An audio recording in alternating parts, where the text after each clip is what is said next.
അസ്സലാമു അലൈക്കും. എന്തൊക്കെയുണ്ട് വിശേഷങ്ങൾ? എല്ലാവരും സുഖമായിരിക്കുന്നെന്ന് വിശ്വസിക്കുന്നു. ഇന്ന് ഞാൻ വന്നിട്ടുള്ളത് നമ്മുടെ കൊച്ചു കുട്ടികൾക്കൊക്കെ സ്നാക്സ് കഴിക്കാൻ നല്ല ഇഷ്ടമുള്ള ടൊമാറ്റോ സോസിൻ്റെ റെസിപ്പിയുമായിട്ടാണ്. അപ്പോൾ നമുക്ക് ടൊമാറ്റോ സോസ് എങ്ങനെ എളുപ്പത്തിൽ വീട്ടിലുണ്ടാക്കാമെന്നുള്ളതാണ് ഞാൻ ഈ വീഡിയോയിലൂടെ നിങ്ങളോട് ഷെയർ ചെയ്യുന്നത്. അപ്പോൾ നിങ്ങൾ ആദ്യമായിട്ടാണ് എൻ്റെ ചാനൽ കാണുന്നതെങ്കിൽ സബ്സ്ക്രൈബ് ചെയ്യാൻ മറക്കരുത്, ബെല്ലൈക്കൺ ക്ലിക്ക് ചെയ്യണം.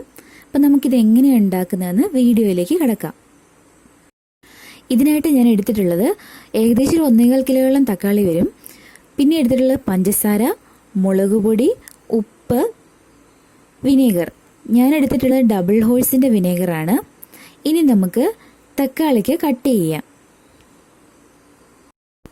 നമ്മൾ തക്കാളി കട്ട് ചെയ്യുമ്പോൾ ശ്രദ്ധിക്കേണ്ട കാര്യം, തക്കാളിയുടെ നടുവിലെ വൈറ്റ് പോർഷൻ ഒരിക്കലും ഉപയോഗിക്കാൻ പാടില്ല. അത് റിമൂവ് ചെയ്തിട്ട് വേണം തക്കാളി ഉപയോഗിക്കാൻ.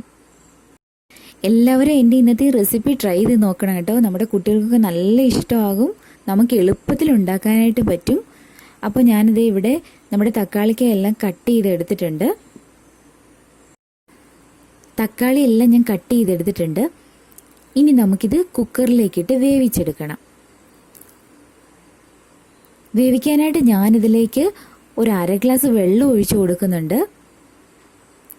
എന്നിട്ട് നമുക്ക് ഇതൊരു 3 വിസിലിന് വേണം വേവിച്ചെടുക്കാനായിട്ട്.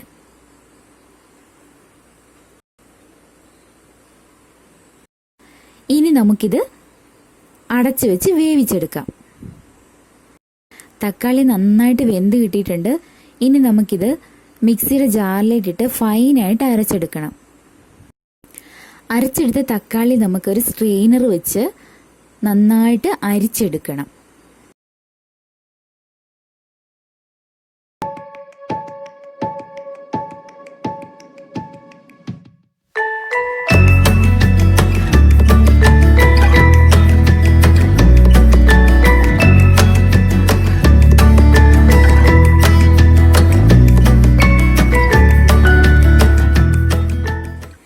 ഞാനിവിടെ മുഴുവൻ തക്കാളിയും നന്നായിട്ട് അരിച്ചെടുത്തിട്ടുണ്ട്. ഇനി നമുക്കിത് അടുപ്പിലേക്ക് മാറ്റാം. ഫ്ലെയിം ഓൺ ചെയ്ത് ഇതൊന്ന് ചൂടാകുമ്പോഴത്തേക്കും നമുക്ക് പൊടികളൊക്കെ ചേർത്ത് കൊടുക്കാം. ഞാനിതിലേക്ക് 4 ടേബിൾ സ്പൂൺ പഞ്ചസാര ചേർത്ത് കൊടുക്കുന്നുണ്ട്. കുട്ടികൾക്ക് മധുരമൊക്കെ നന്നായിട്ട് ഇഷ്ടമായിരിക്കും.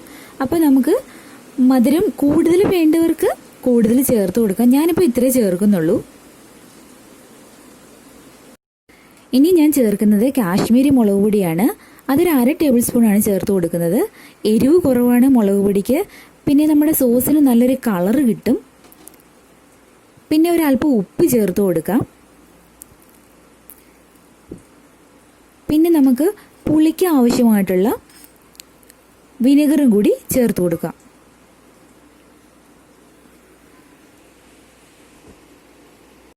ഇനി ഇത് നന്നായിട്ട് ഇളക്കി കൊടുക്കണം. ഞാൻ ഹൈ ഫ്ലെയിമിലാണ് ഇട്ടിരിക്കുന്നത്.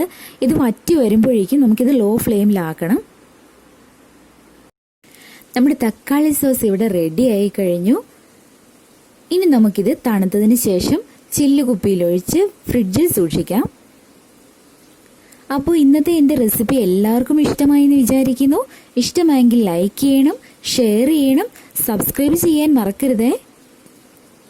തൊട്ടടുത്തുള്ള ബെല്ലൈക്കൺ കൂടി പ്രസ് ചെയ്യണം. Thank you. അസ്സലാമു അലൈക്കും.